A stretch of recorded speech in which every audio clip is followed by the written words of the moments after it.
So into the charts we go, and we have just started the new day here. And again, you can see that just started here, which means this candle just ended in the last 24 hours. This was the last 24-hour candle.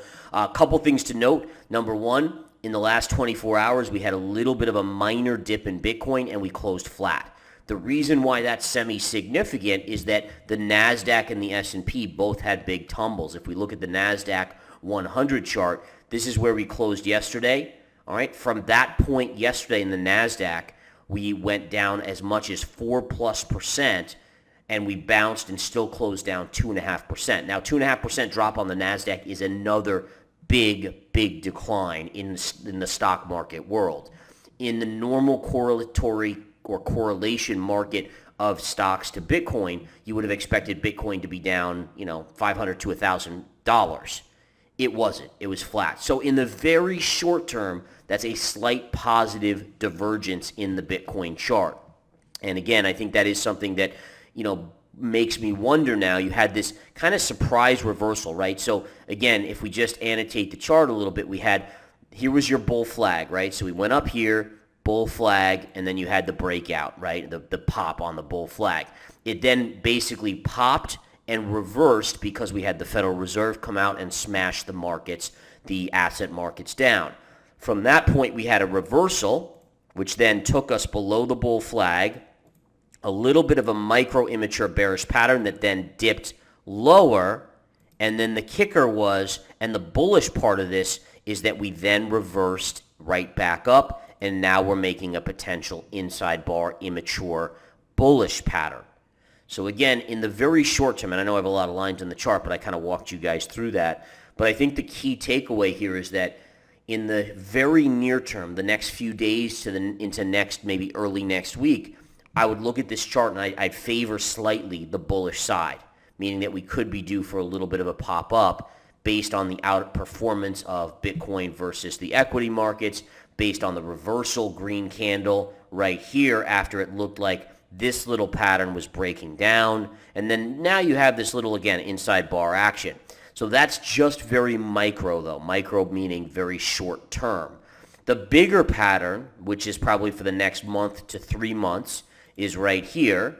And that's still a crystal clear bearish pattern.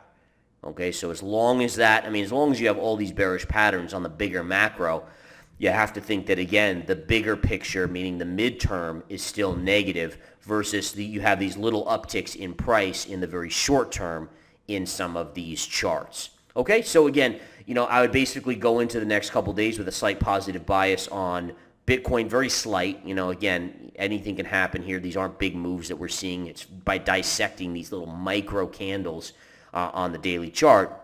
But again, slight positive bias and in the short term, and then the midterm remains bearish. All right, you guys know my targets on the downside. If we do break down, obviously we're looking at, let's go back to it. So really, at this point, you have a trend line here, right? So, in fact, let me get rid of some of these lines just so we keep it as crystal clear. I think we all kind of understand and learn better when it's a clean chart. There we go.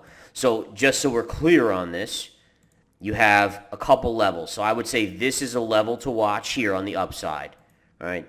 Right here to right here, all right? So 18,200, give or take, right in that vicinity. Now, on the upside, on the downside, there's this trend line which now has emerged with this little pivot low reversal. Connect that low to that low.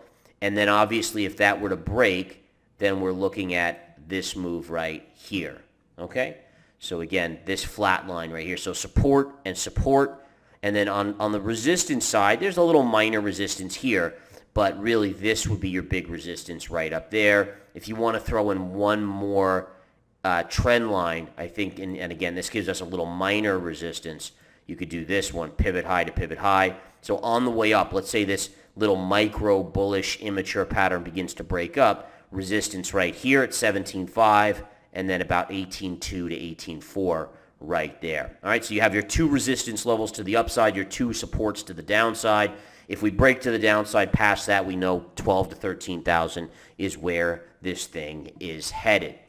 All right, let's quickly just go through some of these other ones ETH again, kind of the same thing. I mean, ETH was trading down early and then recovered and closed flat. I give ETH credit, just like the rest of the crypto markets, for shaking off the stock market sell-off today. I do think that was interesting. By the way, one of the keys in the stock market that I thought was interesting is, tomorrow's the last trading day before the holiday weekend, and then next week is the week between Christmas and New Year's. For the stock market, it's a 4-day week. Markets are closed on Monday. And you can't help but wonder if there was, basically window undressing going on today and tax loss selling by bigger players early in the day that drove those markets down, and then they kind of bounced back late in the day. Because, again, a lot of them won't be in tomorrow, Friday, going into the weekend of Christmas. They got to do their shopping. They got to travel wherever they're going. And then next week, a lot of the big institutional traders are off anyways. So it does make me wonder if today's drop in the equity markets, the stock market, was actually a true drop, or was it just maneuvering to get kind of all of the housekeeping done before this next period of, holiday-ish trading. Okay? So in Ethereum's case, again, support held. Nice green candle, 1, 2, and we're just starting the third inside bar. This 3 bars is still, and let me repeat this, still an immature flag pattern, bullish, but it's immature.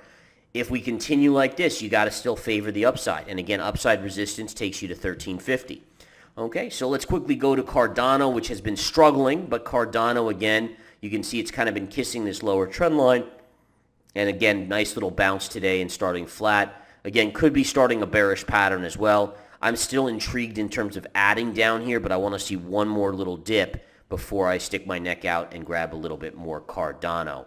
If we take a look at some of these other ones, we can take a look at Polkadot. Same kind of thing. Polkadot continues to hold this green trend line. Very similar to Cardano, except that this one's actually piercing that trend line. But, you can see both these charts, Cardano and in this case Polkadot, and we can flip back to Cardano. Same general trend line down sloping, and that's where it's finding support, which makes sense. I mean, that's what it should do, technically speaking, right? All right. Let's take a quick look at Matic. And again, Matic, you can see it's hovering right around this trend line. That's generally, I'd like to see it stay above. It's not right now. I mean, granted, my line could be off by a fraction, but either way, it's on. We'll call it on-ish, the line. And again, you just want to see this hold and start to rally back up, and then you got resistance here at 94, 95 cents that it needs to break. All right, now, I think in general, if I had to pick one crypto aside from Bitcoin and Ethereum that I was most positive on, I would say it's Matic. And again, it's hard to do that in this environment, but the reason I would say that is because you basically have a scenario where Matic is one of the only, if not the only, large crypto. And I mean, there's always small little ones that do crazy things because of pump and dump nonsense. But Polygon or Matic, it's over 100% off of its lows from this year. There's not a lot of cryptos that can say that. And so that to me, that's something that I take note of. When something can outperform in an ugly, ugly bear winter, it's something we should all kind of take note of. Okay? Next up, let's take a look at Near real quick. Near just hovering down here. We'll see if it can start turning back up here. But again, this is technical support right down there. But right now, again, this is a big level on Near. This level here, 126-ish, give or take, in terms of the larger time frame. If it breaks that, then you have downside to like 80, 89, 90 cents. So it is a big level on there. Solana, let's take a look at Solana. And Solana, just kind of trending gently lower here. I am kind of intrigued by Solana as it comes down a little bit more into this level. This is kind of a waterfall chart, which in the short term it can go a little bit lower, but usually these charts are the ones that gets huge bounces off of. So just keep that in mind. And again, I think that as we see things going on with FTX, and remember FTX and Alameda supposedly hold like a huge amount of Solana. Who knows if they've unloaded any yet? I mean, we just don't know. But if we can get through that, I still go by what I said to you guys, that Solana potentially has percentage-wise a ton of upside if you can get through that craziness. So we'll watch that and see, and ultimately watch. I want to see how it plays out.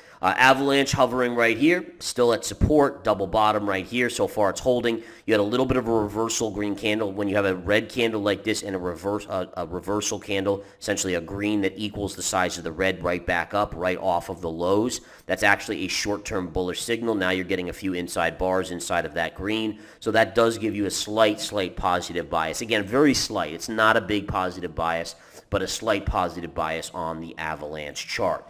Of course, XRP, yeah, it's looking okay. I mean, again, same thing. It's still, you got to make the case that, again, you broke lower here. This was your wedge pattern right there, and you broke down. So now at this point, if it does break lower, you're going to go to this 31 and a half cent level on that. Let's see what else we have here. We can take a look at Chainlink. Yeah, Chainlink, same as the rest of the cryptos, little double bottom here. Same kind of thing, red candle, green reversal, inside bar. I mean, again, all of these look virtually the same, so I don't think it's necessary to go over all of them, but I think that's where we are at this point. Okay? Alrighty, guys, I think that's all I have for you tonight. I wish you all the best. Thank you as always, and I will keep you guys posted. But again, slightly positive on the short term, very short term of crypto right now. Let's see if tomorrow changes that. Who knows? I mean, tomorrow's candle can totally wreck anything, or it can confirm that bullish little bias. Let's watch to see what happens tomorrow. You guys have a good one. Take